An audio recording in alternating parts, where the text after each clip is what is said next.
Major loss. They were both so full of life. A young man was killed, and another is in the hospital tonight after a shooting at a Lynchburg apartment complex. Plus, lasting images. That's somebody's child.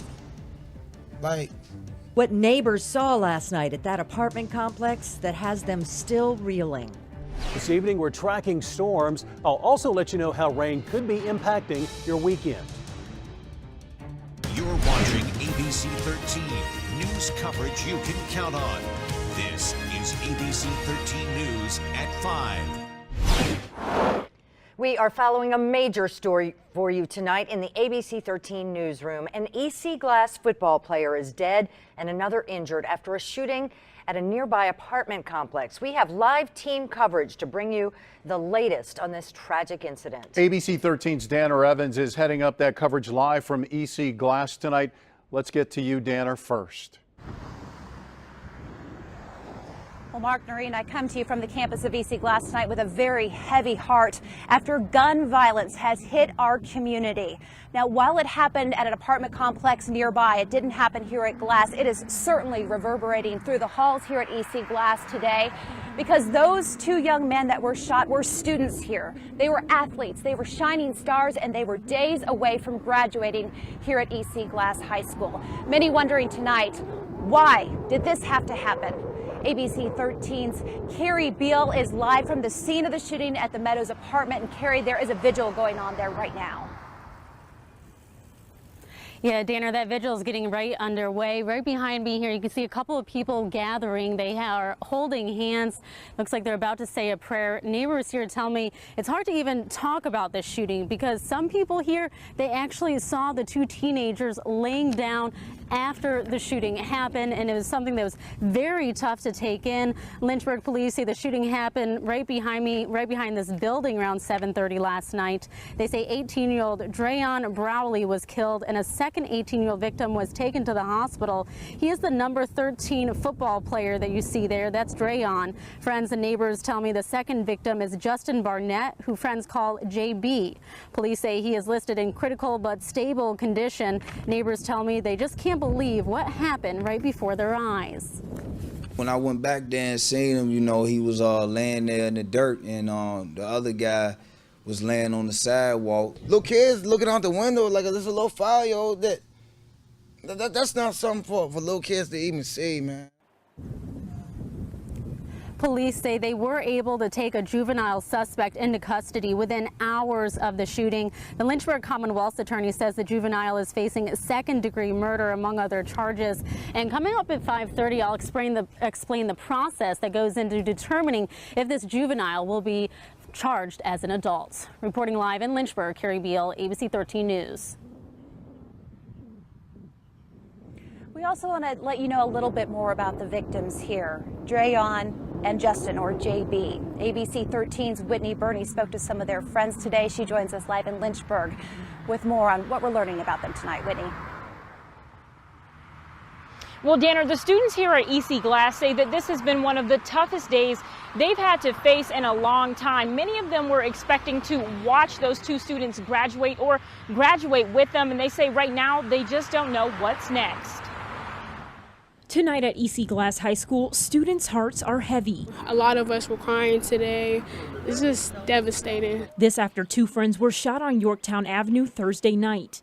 18-year-old Justin Barnett, pictured on the right, was one of the victims. Police say he's in critical condition. His best friend, 18-year-old Drayon Browley, who's on the left, was also shot. He died at the scene, a loss that's shaken his fellow students. I'm just lost for words. They were very kind. They always made sure you were always happy. They were great people. Kivana Moore says she grew up with Browley, who everyone lovingly called Biggs. She says both students were some of the most lovable people you'd ever meet. You would never see them with a down face. They always made sure everybody was happy.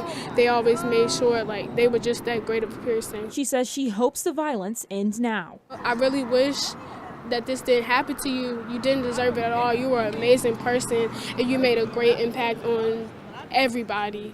I just wish that this didn't happen to you. Now tonight, that second student that was injured, Justin Barnett, he's still in the hospital in stable but critical condition. We'll update you on his condition as soon as we learn more information. Live here in Lynchburg, Whitney Burney, ABC 13 News. Also tonight, the coaches and the teammates of Drayon and JB are absolutely devastated about what happened. ABC 13's Courtney Joden joins us live from City Stadium. And Courtney, how are they handling all of this?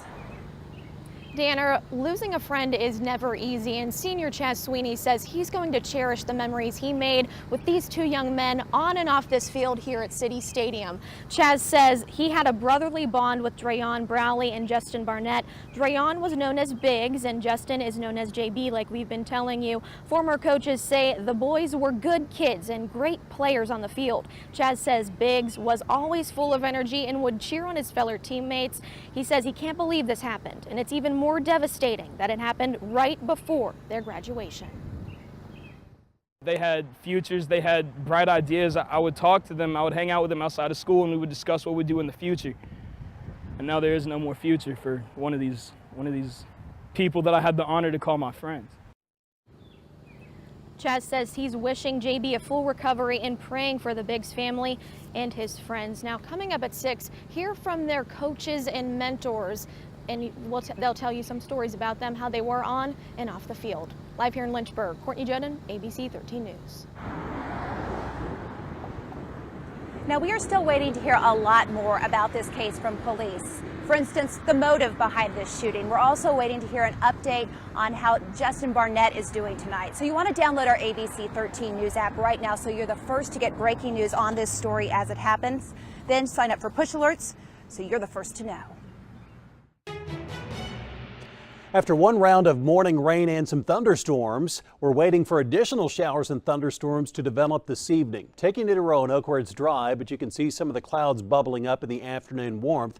And we're now starting to see some rain develop. Now in Roanoke, you're dry, but there are a few small showers near Covington. Also, you can see some rain between Waynesboro to Charlottesville, just about along the interstate there. But what we're primarily watching is in West Virginia.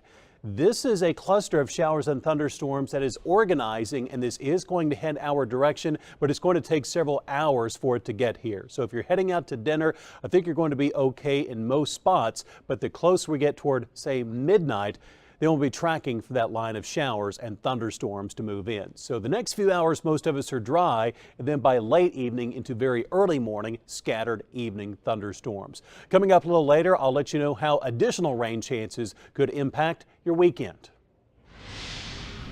Big day. The words of wisdom